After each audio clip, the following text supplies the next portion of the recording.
Hi, it's Daryl here answering any questions you've got on net zero, carbon neutrality, the various compliances such as TCFD, SECR, SBTI, ESOS, etc., etc.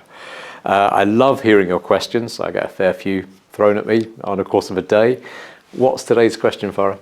So someone sent this through on the chat on the website. Okay. The question is Scope 3 reporting important? Scope 3. Okay. Well, if you're in the UK where you're doing ESOS and ESOS and SECR, that's just Scope 1 and Scope 2. So the UK government maybe thought, no, it wasn't when they initially drafted the legislation. But to the rest of the world, yes, is absolutely important because it's so large. So Scope 1 is broadly fuel and gas, so things you burn. Scope 2 is really electricity, and Scope 3 is everything else.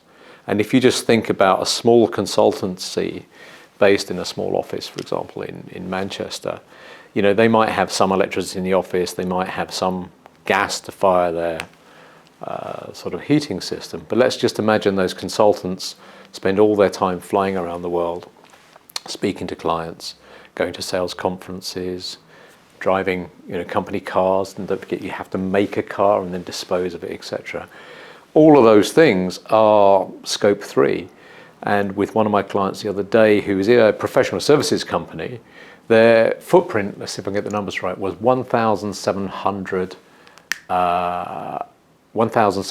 tons a year for Scope 1 and Scope 2.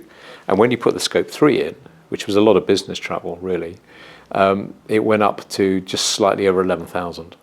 So, what you can see there is that in that particular instance, Scope 3 is by far the largest. Now, it's the most complex to work out, which means that people, struggle with it, which is why, tools such as PLATO, the software platform we use, that's why it is so useful, because it just makes all that stuff so a million times easier. But no, if you do Scope 1 and Scope 2, really you're getting a small piece of the pie, and you can't ignore Scope 3.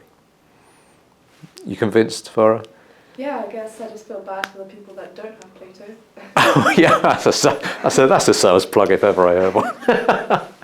All right, well, look, I hope that was useful. And if you've got any other questions, put them on the chat, send them through on email, drop them down as a comment in the video. We'll pick them up, and if we can, we'll get on to do a video to try and answer them for you. Okay, hope that was useful, and I'll see you next time.